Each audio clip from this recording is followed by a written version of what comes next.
대부분의 청중이 한국 사람이기 때문에 한국말로 강의를 해달라고 그래서 한국말로 얘기할까 생각합니다. 4차 산업혁명이 과연 오는가? 여러분의 관심사이고 또 나의 관심사죠. 4차 산업혁명이라는 용어가 알려지고 또 우리의 관심을 집중시킨 것은 지난해 다보스 포럼에서 4차 산업혁명이 중요한 의제로 채택되고 나서부터입니다. 그런데 유독 우리나라에서 더 관심을 갖는 이유는 한국의 천재 프로 바둑 기사 이세돌 선수가 인공지능 알파고와 바둑 대결을 하면서부터죠. 그래서 한국에는 4차 산업혁명이 유행을 했고 어떤 사람은 열풍에 이르기까지 했다라고 표현하고 있습니다. 그렇다 그래서 외국 사람이 4차 산업혁명에 관심이 없는 건 아닙니다. 여전히 많은 관심을 가지고 있습니다. 나라와 사람에 따라서 디지털 트랜스포메이션 혹은 인더스트리 4.0 혹은 소사이어티 5.0 이렇게 다른 이름으로 부르기는 하지만은 또 엄밀한 정의는 약간씩 다르다고는 하지만은 모두 다 미래에 다가올 엄청난 변혁 4차 산업혁명을 얘기하고 있는 것만은 사실입니다. 그런데 왜 세상 사람들이 이렇게 4차 산업혁명에 대해서 지대한 관심을 가질까? 그것은 산업혁명의 강렬한 기억 때문입니다. 어떤 사람은 아주 명시적으로 기억하고 어떤 사람은 묵시적으로 느끼기만 하지만은 산업혁명은 대단한 혁명이었습니다. 왜 그러냐? 4차 산업혁명은 이 지구상에 있는 인류를 두 그룹으로 나누었습니다. 이것을 그레이트 다이버전스, 대분기 이렇게 부르죠. 산업혁명에 성공한 국가, 편승한 나라는 지배자로 군림하게 되고 산업혁명에 실패하거나 산업혁명에 소외된 나라는 식민지로 전락하게 됩니다. 혹간 정치적인 식민지를 면한 나라는 있지만은 경제적인 식민지까지 면한 나라는 없었습니다. 엄청난 사건이었죠. 이 엄청난 사건이 어느 날 갑자기 뚝 떨어진 하늘에서 떨어진 돌발 사건은 아니었습니다. 이것은 인류 문명의 발전의 한 단면이었습니다. 그래서 인류가 수렵 채집 사회에서 농업 사회로 변해온 변화를 농업혁명이라고 부르죠. 그리고 8,000년에서 만년에 이르는 농업 사회가 현대 산업 사회로 바뀐 대혁신, 대변혁, 그것을 산업혁명 이렇게 부릅니다. 학자에 따라서는 1차, 2차로 나눠서 1, 2차 산업혁명이라고 부르기도 하는데 저는 산업혁명과 대표되는 1차 산업혁명을 동일시해서 그냥 그렇게 말씀드릴까 생각합니다. 자, 우리는 현재 산업사회에 와 있습니다. 앞으로 우리 사회는 지식기반 사회로 변해갈 것입니다.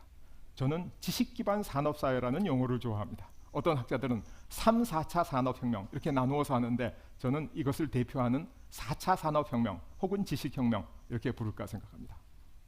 그런데 앞으로 다가올 지식혁명에 대해서는 여러 가지 논란이 많이 있습니다.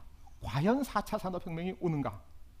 왜 논란이 많으냐 하면 우선은 우리가 아직 산업사회에 머물러 있고 아직 지식기반 사회에 가지 않았기 때문에 올지 안 올지 모른다라는 생각도 있지만은 학문적으로는 과거 산업혁명에 대한 이론이 약간은 분분하기 때문이다. 이렇게 말씀드릴 수 있습니다. 산업혁명이 정말 혁명이었는가? 아니면 혁명이 아니었는가? 라는 학술적인 논란은 아직도 진행 중입니다. 그런데 산업혁명이 있었다고 주장하는 의견을 들어볼 것 같으면 1884년에 토인비가 산업혁명은 1760년에서 1830년 사이에 일어난 급격한 역사적 전환이다. 기술혁신에 의한 경제사회와 비연속성과 급격한 전환을 굉장히 강조했습니다.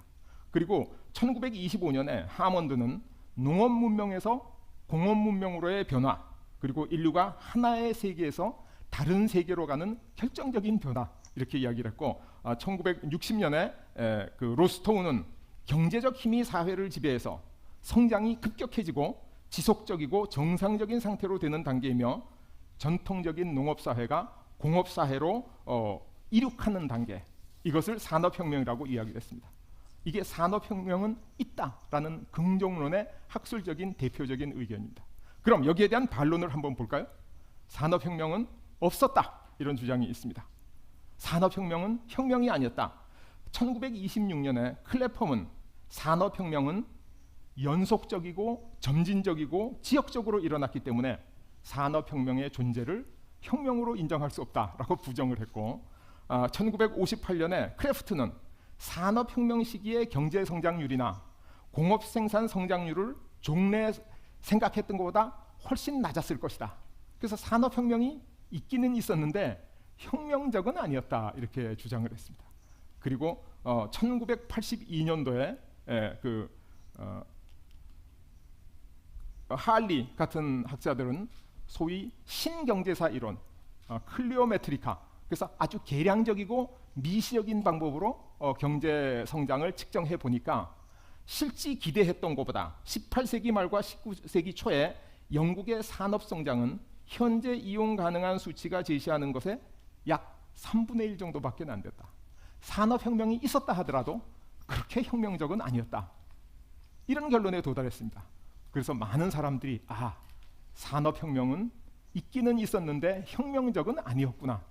그래서 산업혁명 회의론이나 부정론에 동의하는 경제학자나 역사학자가 아직도 많이 있습니다. 그래서 산업혁명을 부정하는 이 이론을 종합해 볼 것 같으면 한마디로 클레펌의 주장, 산업혁명이 연속적이었고 점진적이었고 국지적이었기 때문에 혁명이라고 하기에는 좀 부족하다, 이런 주장입니다. 그런데 저는 감히 그렇지 않다, 절대로 그렇지 않다, 이렇게 반론을 제기하고 있습니다. 왜 제가 반론을 제기하느냐? 그 반론을 제기하는 것을 여러분들한테 설명을 하면, 농업사회는 경제성장이 점점 감속하게 되어 있습니다. 그리고 산업사회는 경제성장이 가속하게 되어 있습니다. 이것은 여러 가지 연구나 지금까지 실제 데이터를 통해서 증명된 바가 있습니다. 그래서 산업혁명이 감속하는 농업사회로부터 가속하는 산업사회로 넘어가는 과정이 연속적이기 때문에 이것은 혁명적이 아니다. 이게 회의론자들의 얘기죠. 그런데 저는 자세히 보면 감속하는 농업사회의 성장과 가속하는 산업사회의 성장 사이에는 변곡점이 존재한다. 감속하는 커브와 가속하는 커브는 기하학적으로 연속적일 수가 없습니다. 불연속적입니다. 눈에는 연속적인 것처럼 보이지만은, 그래서 산업혁명은 있다, 불연속이다, 이렇게 주장을 하고 있습니다. 두 번째, 산업혁명기의 경제성장이 점진적이었다. 산업혁명 전의 경제성장이나 후의 경제성장이나 별 차이가 없다. 경제성장 속도가 별로 변하지 않는데 어떻게 이것을 혁명적인 변화라고 얘기할 수 있는가? 여기에 대해서 제 의견은, 속도는 점진적으로 변해서 비슷해 보이지만은 농업사회의 감속하는 커브의 성장 가속도는 마이너스인데 이게 산업사회에서 플러스로 바뀐다. 가속도는 음수에서 양수로 바뀌는 아주 혁명적이고 근본적인 변화가 있다, 이렇게 주장을 합니다. 이게 경제의 유전자, DNA가 바뀐 거죠. 그러니까 혁명적인 변화라고 안 할 수 없죠. 그러나 이 변곡점은 눈에 잘 보이지는 않습니다. 여러분, 눈에 안 보이는 건 없는 건가요? 세균이 눈에 안 보인다고 없습니까? 박테리아도 없고 바이러스도 없나요? 눈에 보이지 않는 것이 없다는 것은 좀 비과학적이고 전근대적인 판단이다. 그래서 엄밀하게 얘기하면 산업혁명은 혁명이고 존재한다, 이렇게 주장하죠. 자, 세 번째 이유 뭐냐 하면, 산업혁명이 혁명적인 변화를 내면 전국적으로, 전 세계적으로 일어나야 되는데 아주 지역적으로, 국지적으로 일어났다, 이런 주장이 있습니다. 그런데 산업혁명이라고 하는 것은 원래 한 지역에 일어나서 다른 지역으로 이렇게 퍼져나가는 것입니다. 그 다음에 한 나라에 일어나서 다른 나라로 퍼져나가는 거예요. 그래서 산업혁명의 본질이 다른 일반적인 시민혁명처럼 한꺼번에 일어나는 게 아니라 한 군데서 일어나서 확산돼 가는 것이다. 그래서 이 세 가지 이유로 산업혁명은 분명히 있었다, 이렇게 주장을 합니다. 농업사회의 경제성장은 감속하기 때문에 만약에 산업혁명이 일어나지 않았으면 아마 그 후 몇백 년, 어쩌면 몇천 년 동안 농업사회가 굳건하게 계속되었을는지도 모릅니다. 그러나 산업혁명이라고 하는 변곡점이 나타나고부터 그때 산업화한 사회는, 산업화한 국가는 경제성장이 가속하기 시작했죠. 자, 이제 여러분 그래프에서 보시죠. 가속하는 사회와 감속하는 사회의 차이를, 이게 바로 그레이트 다이버전스, 대분기입니다. 이게 지배하는 국가와 지배받는 국가의 차이입니다. 그래서 제가 이제 종합해서 결론을 말씀드리면 산업혁명은 분명히 있었다. 이제 여러분들이 다 동의해 주실 걸로 믿습니다. 산업혁명은 있었습니다. 그리고 산업혁명은 분명히 혁명적인 변화였고 혁명입니다. 그러면 원래 우리 질문으로 돌아가서 4차 산업혁명은 어떻게 올 것인가? 4차 산업혁명이 어떻게 올 것인가를 알려면, 산업혁명이 어떻게 왔는가를 알면 여기에 대한 답을 쉽게 할 수 있겠죠.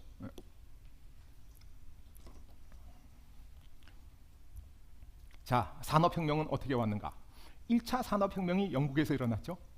그런데 많은 사람들이 산업혁명은 시장에서 저절로 일어났다. 저는 동의하지 않습니다. 왜 그런지 지금부터 말씀드리도록 하죠.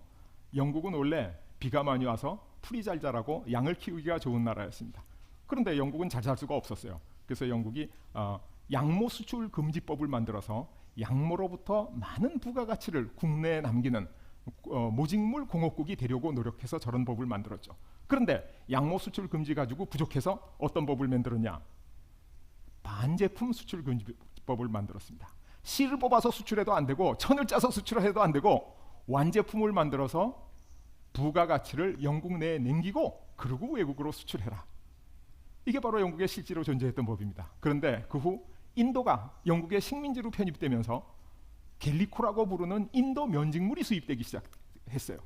그랬더니 사람들이 보들보들하고 편리한 면직물 옷을 입느라고 모직물 옷을 안 입기 시작했죠. 그랬더니 모직물 산업이 위기에 처한 겁니다. 그래서 영국 정부는 갤리코 인도 면직물 수입 금지법을 만들었습니다. 수입 금지하면 금방 수입이 안 됩니까? 그렇지 않죠? 밀수가 많이 됐습니다. 그래서 효과가 없자 영국 의회는 1721년 인류 역사상 전무후무한 갤리코 액트를 만듭니다. 착용금지법. 면직물 옷을 입으면 그것으로 체포하는 겁니다. 그게 범법입니다. 그래서 영국 내 인도로부터 들어오던 갤리코 면직물 수입이 근절되고 영국 내에서 모직물 산업이 살아난 게 아니라 새로운 면직물 산업이 태동된 것이 산업혁명의 시작입니다. 그럼 새로 기계화된 면직물 기계를 무슨 힘으로 돌렸냐? 증기기관으로 돌렸죠. 근데 증기기관 원천 기술은 프랑스 사람 드니 파팽이 개발한 겁니다. 그런데 이걸 가지고 영국 사람 뉴커먼 증기기관이라는 걸 만들어서 탄광에서 물을 퍼내는 데 썼는데 이게 굉장히 비효율적이라서 석탄이 너무 많이 들어서 탄광에서밖에는 쓸 수 없었습니다. 그런데 아주 걸출한 수리공, 머리가 아주 훌륭한 좋은 기능을 가진 제임스 와트가 뉴커먼의 증기기관을 수리하다 보니까 야, 이걸 조금만 바꾸면 엄청난 효율을 올릴 수 있겠다. 석탄이 조금만 들면 이걸 도시에 갔다가 면직물 기계도 돌릴 수 있겠다. 용도가 무한하다. 그래서 벤처기업을 만들었습니다. 벤처기업의 성공 확률은 굉장히 낮죠. 제임스 와트도 사업에 실패했습니다. 그래서 시리에 빠져 있었는데 이때 영국의 걸출한 사업가 매튜 볼튼이 저 제임스 와트의 증기기관은 성공만 하면 세상을 바꿀 수 있는 신기술이다. 내가 한번 투자해서 이걸 완성시켜 봐야 되겠다. 그렇게 생각해서 실사를 해보니까 회사가 빚더미에 올라앉아 있는 것은 당연한 거죠. 근데 이건 돈 벌면 해결할 수 있는 거예요. 그런데 특허 기간이 많이 지나가서 얼마 남지 않았어요. 만약에 매튜 볼튼이 엄청난 돈을 투자해서 증기기관을 성공시키면 모든 사람들이 그걸 복제해서 다 쓸 거 아니에요. 왜? 특허 기간이 만료되니까. 그 당시 기술이라는 게 범용 기술이라서 눈으로 보면 누구나 흉내내서 만들 수 있는 기술입니다. 요즘 반도체 만드는 것처럼 아주 어려운 기술이 아니에요. 그래서 매튜와 볼튼이 딜레마에 빠진 거죠. 어떻게 쓰면 좋을까? 그래서 영국 의회에 청원을 합니다. 뭐라고 청원을 하냐면 이 기술은 워낙 중요하고 가치 있는 기술이기 때문에 특허 기간을 연장해달라. 여러분들은 연장해 주시겠어요? 영국 의회는 치열한 토론 끝에 근소한 표차로 제임스 와트의 증기기관 특허 기간을 20년 연장을 합니다. 그래서 영국에서 증기기관이 완성되고 면직물 공업이 증기기관으로 돌아가면서 영국이 최초의 산업혁명을 일으키고 최초의 대영 제국을 만들어서 지구상에 가장 강력하고 가장 잘 사는 나라, 경제성장이 가속하는 새로운 사회가 시작되게 되죠. 영국의 산업혁명이 시장에서 저절로 일어났습니까? 그렇지 않죠. 어떤 사람들은 영국 얘기 가지고 산업혁명 전체를 제너럴라이즈 할 수 있느냐, 일반화할 수 있느냐. 그러면 다른 나라 한번 볼까요? 영국 외에 후발국의 산업혁명, 지금 근대 독일을 만든 프로이센의 비스마르크 제상의 철혈 정책, 이게 시장 친화적인 정책입니까? 일본의 명치유신, 대만의 장개석 총통의 국민당 정부, 싱가포르의 리관유 인민행정당 정부, 한국의 제3공화국, 영국보다도 훨씬 더 시장에서 먼 정책 오리엔트된 정책의 역할이 전방위적으로 작용한 그러한 산업혁명이었습니다. 그래서 산업혁명은 절대로 시장에서 저절로 일어나지 않습니다. 그래서 산업혁명은 마켓 드리븐이냐? 아니다라는 거죠. 그래서 기존의 산업혁명을 정책이 일으켰기 때문에 4차 산업혁명도 결국 정책으로 일으켜야 일어난다라는 결론에 도달할 수 있습니다. 그래서 지금까지 영국이나 미국 같은 몇 개의 선도국을 제외하고 대부분의 나라는 Fast Follow Policy, 그래서 빨리 선진국을 따라가는 정책을 썼는데 그 중에 가장 성공적인 나라가 대한민국이었는데 이렇게 선진국을 뒤쫓기만 해서는 앞설 수가 없다. 앞설려면 어떻게 해야 되냐? First Mover 정책을 써야 된다. 그래서 이제는 선진국을 벤치마킹하고 따라가는 게 아니라 우리가 새로 4차 산업혁명을 시작하는 정책, 그런 걸 써야 된다는 거죠. 그렇게 하기 위해서는 정책을 만드는 사람, 정부 관료들이 선진국을 보고 빨리 모방할 수 있는 제너럴리스트, 일반 행정관료가 아니라 기술을 깊이 이해하고 역사를 알고 경제를 아는 전문 관료로 바꿔야 된다. 공무원뿐만 아니라 정책을 하는 사람들이 다 이렇게 바뀌어야 된다 하는 얘기입니다. 자, 두 번째로 산업혁명은 지금 하고 있던 대로 그대로 잘하면 열심히 하면 된다.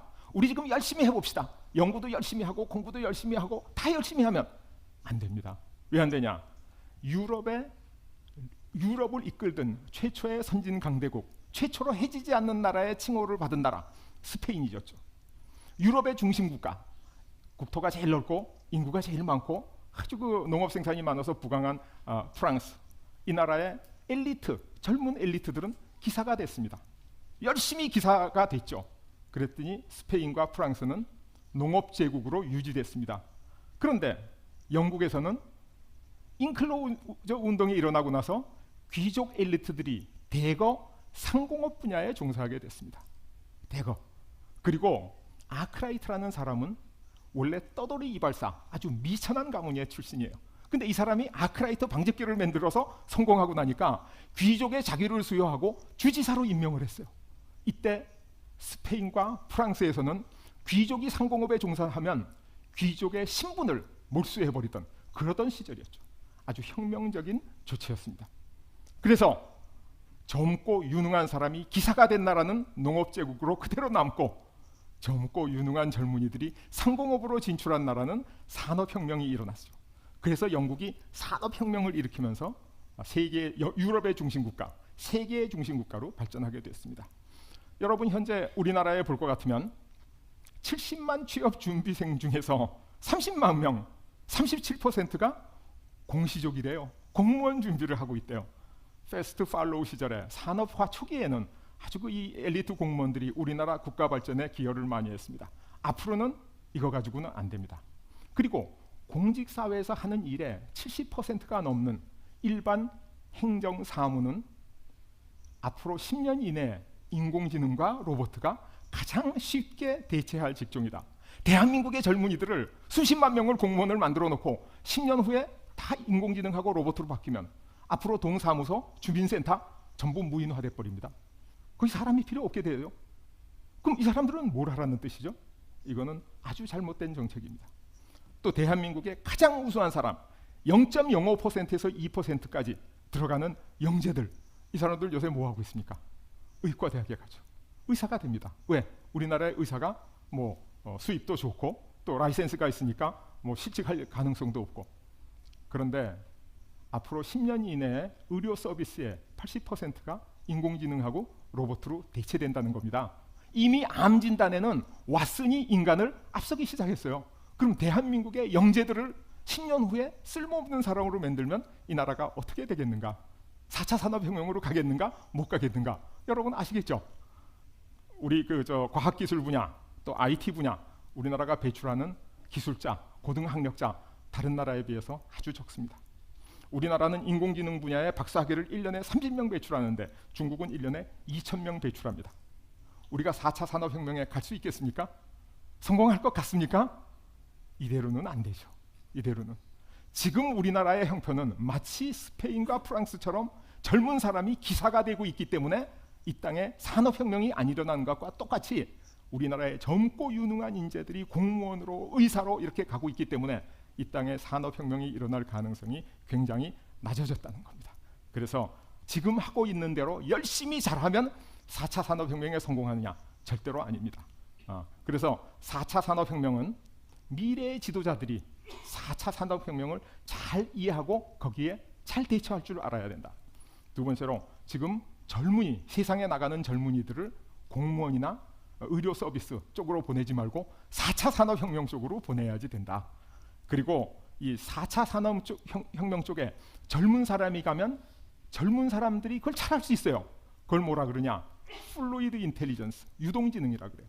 젊은 사람이 빨리 올라가고 빨리 쇠퇴하는 지능을 유동지능. 이건 제 얘기가 아닙니다. 인지과학이라든가 직업능력 이런 거 연구하는 데서 학문적으로 다 정의된 겁니다. 그래서 젊었을 때는 유동지능, 플루이드 인텔리전스가 높고 그래서 신기술을 습득할 수 있고 패션 감각이 있고 이런 4차 산업혁명 분야의 일을 잘하는데 나이가 들면 유동지능이 쇠퇴하고 결정지능, 크리스탈라이즈 인텔리전스가 올라가서 판단력, 조직력, 이해력 이런 게 높아져가지고 일반 관리 사무는 잘할 수 있다. 그래서 젊은 사람은 4차 산업으로, 나이 든 사람은 일반 서비스로 이렇게 보내면 우리나라가 아주 적절한 능력에 따른 분업이 돼서 4차 산업혁명에 성공할 수 있다는 겁니다. 자, 그러면 세 번째로 우리가 오해하고 있는 게 첨단 과학기술이 곧 4차 산업혁명이다. 이렇게 생각하는 사람이 많이 있어요. 그런데 증기기관은 프랑스 사람 드니 파팽이 개발했는데 1차 산업혁명은 영국에서 일어났어요. 그리고 전기의 아버지 그러면 영국 사람 윌리엄 길버트고 화학의 아버지 그럼 프랑스 사람 앙투안 라부아제. 그런데 전기화학혁명이라고 하는 2차 산업혁명은 미국과 독일에서 일어났어요. 첨단 과학기술 없이 산업혁명이 일어나지는 않습니다. 그러나 첨단 과학기술은 산업혁명의 필요 조건이지 절대로 충분 조건은 아니라는 겁니다. 그렇죠? 그럼 충분 조건은 뭐냐? 지금부터 말씀드리겠습니다. 향신료 루트가 열리면서 블랙골드라고 부르던 후추, 정향, 육두구 같은 향신료가 아라비아를 거치면서 아라비아 사람들이 돈을 많이 벌고 지중해를 거치면서 베니스 상인들이 돈을 벌고 그리고 이 향신료를 기반으로 해서 무역이 활발해지니까 여기서 뭐가 생겼냐? 바로 상업혁명이 생겼습니다. 그 후에 포르투갈을 필두로 서유럽 사람들이 대서양 항로를 개척해가지고 희망봉을 돌아가지고 동양으로 오는 길, 또 지도에는 없습니다만은 대서양을 횡단해서 미국으로 가는 길, 이 대서양 항로를 열고 나서 미국 서인도 제도에서 설탕, 인도에서 면직물 같은 신제품이 도입되죠. 설탕이나 면직물은 향신료하고 달리 제조 공정을 필요로 하는 제품입니다. 그래서 제조 공정을 기반으로 한 새로운 무역이 활발해져서 그것을 기반으로 일어난 게 바로 산업혁명, 1차 산업혁명입니다. 무슨 말인지 아시겠죠? 향신료 루트가 상업혁명을 견인했는가 하면 이 대서양 루트, 이게 산업혁명을 견인했다. 그럼 4차 산업혁명, 지식혁명은 어떻게 일어날 것인가? 지구상에 지금 가장 많이 이용하는 루트가 적동항로입니다. 말라카 해협과 스웨즈 운하를 지나서 동서양을 잇는 루트가 있죠. 그런데 앞으로 지구온난화 현상으로 인해서 북극 항로가 녹아내리면 극동으로부터 유럽으로 가는 항로가 짧아집니다. 30% 이상 짧아집니다. 시간 관계상 다 말씀드릴 수는 없지만 여러 가지 장점이 있습니다. 그래서 북극 항로가 새로 열리면 새로운 상품이 등장하고 새로운 서비스가 등장해가지고 무역이 활성화되고 이로 인해서 4차 산업혁명이 돌파구가 찾아지지 않겠는가라는 게 제 주장입니다. 그러나 아직 북극 항로도 열리지 않았고 신상품이 뭔지도 모르고 신서비스가 뭔지도 아직은 모릅니다. 그러나 물증은 없지만은 심증은 있습니다. 왜? 과거의 상업혁명과 산업혁명을 열심히 공부해보면 이렇게 될 수밖에 없다라는 생각을 하게 되겠죠. 그래서 산업혁명은 기술만 기술만 가지고 되지는 않습니다. 여러분 요즘 그 기술이 너무 유행해서 인공지능은 4차 산업혁명이다. 예, 사물 인터넷도 4차 산업혁명이다. 맞습니다. 그런데 4차 산업혁명은 인공지능이 아닙니다. 4차 산업혁명은 사물 인터넷이 아니에요. 이것은 존은 남자지만 남자가 존은 아닌 거나 마찬가지예요. 필요 조건은 돼도 충분 조건은 안 된다는 거죠. 예. 그래서 4차 산업혁명은 새로운 길이 열리고 새로운 상품과 서비스가 등장해서 경제활동이 활성화될 때만 열린다. 그런데 지구상에 열리지 않고 막혀있는 단 하나의 길, 남은 길, 이게 바로 북극항로입니다. 아마 북극항로 다음에는 우주항로가 등장할지도 모르지만 그거는 아주 먼 옛날의 얘기죠. 먼 훗날의 얘기죠. 그래서 저는 요즘도 산업혁명, 도대체 그 북극항로를 중심으로 어떻게 될 것인가 열심히 공부하고 있습니다. 여러분의 도움이 필요합니다. 여러분 열심히 공부해서 힘을 합쳐서 4차 산업혁명에 가는 길을 함께 찾아보자 하는 제안을 이 기회에 드립니다. 자, 농업사의 경제성장은 감속합니다. 산업혁명이라고 하는 1차 변곡점이 생기면서 대분기가 일어나고 산업화된 나라는 선진국, 잘 사는 나라, 지배자 이렇게 다 군림하게 됐습니다. 그러나 그때 실패한 나라들은 뼈아픈 경험을 했죠. 노예의 경험을 했죠. 가난을 체험했죠. 그런데 이제 두 번째 기회가 다가오고 있습니다. 그게 뭐냐면 두 번째 변곡점, 4차 산업혁명이 찾아오고 있다는 거죠. 여기에 성공한 나라는 더 빨리 가속하는 사회를 체험하게 되고 산업사회보다 한 단계 더 잘 사는 새로운 사회를 앞서서 이끌어가게 된다는 얘기입니다. 자, 그래서 제가 종합해서 어떻게 산업혁명이 일어났는가 그렇게 말씀드리면 산업혁명은 지절로 일어난 적이 없다. 그래서 4차 산업혁명도 절대로 지절로 일어나지 않을 것이다. 산업혁명은 정책을 통해서 일으킨 것이다. 그래서 4차 산업혁명도 정책을 이용해서 국가 주도로 일으켜야 된다는 게 제 주장입니다. 산업혁명은 일어난 적이 없습니다. 일으킨 겁니다. 그렇기 때문에 4차 산업혁명도 절대로 일어나지 않습니다. 다만 여러분들이 일으킬 수 있을 따름이다. 이렇게 말씀드릴 수 있습니다. 자, 그럼 4차 산업혁명을 위해서 뭘 해야 되냐? 열심히 연구했는데 오늘 시간 관계상 제목만 말씀드리겠습니다. 첫 번째로 우리가 해야 될 일은 정부의 유전자를 바꿔서 4차 산업혁명에 알맞는 정부를 만들어야 돼요. 알맞는 공무원을 만들어야 돼. 그래서 제가 그 정부의 유전자를 변화시켜라라는 책을 써서 연전에 삼성경제연구소에서 출간을 했습니다. 둘째, 우리가 뭘 해야 되느냐? 하고 있던 일 열심히 한다고 되는 게 아니지 않느냐? 그래서 젊은 사람들은 4차 산업혁명 분야로, 나이 든 사람들은 또 이 기본의 행정, 관리, 서무 이런 분야로 이렇게 분업을 시도하면 엄청난 효율을 올릴 수 있다. 이 책을 제가 은퇴가 없는 나라라는 책에 기록을 해서 책을 발간했습니다. 그리고 마지막으로는 4차 산업혁명은 북극항로와 깊은 연관성이 있다. 아직 물증은 없지만은 심증은 가지고 있다. 왜 내가 이런 심증을 가질 수 있는가? 제가 올해 발간한 패권의 비밀이라는 책, The Secret of Hegemon이라고 영문판과 국문판이 동시에 나왔는데 그 책에 4차 산업혁명이라는 단어가 148번 등장합니다. 그래서 제가 산업혁명을 연구하다 보니까 북극항로와 연관이 있다. 그래서 제가 심증은 많이 있지만 오늘 그런 심증을 얘기하기에는 지금 시간도 없고 너무 이르고 앞으로 다음 기회에 제가 여러분과 만날 기회가 있으면 아마 훨씬 더 확실한 청사진을 얘기할 수 있을지도 모릅니다. 자, 산업혁명은 국가에는 영광, 국민에겐 행복 이걸 주는 거죠. 첫 번째 성공한 나라 어디냐? 바로 네덜란드. 국토가 4만 평방킬로미터, 한반도의 5.5분의 1밖에 안 되는 조그만 나라가 산업혁명을 통해 가지고 상업혁명을 통해서 세계에서 가장 부강하고 잘 사는 나라로 군림했습니다. 패권국이었습니다. 그리고 그 후에 영국은 1차 산업혁명으로 미국은 2차 산업혁명으로 세계에서 가장 잘 살고 부강한 나라로 군림하고 있습니다. 앞으로 4차 산업혁명은 어디서 어떻게 일어날 것인가? 걱정하지 마십시오. 4차 산업혁명은 절대로 일어나지 않습니다. 그러나 여러분들이 4차 산업혁명을 일으킬 수 있을 따름이다.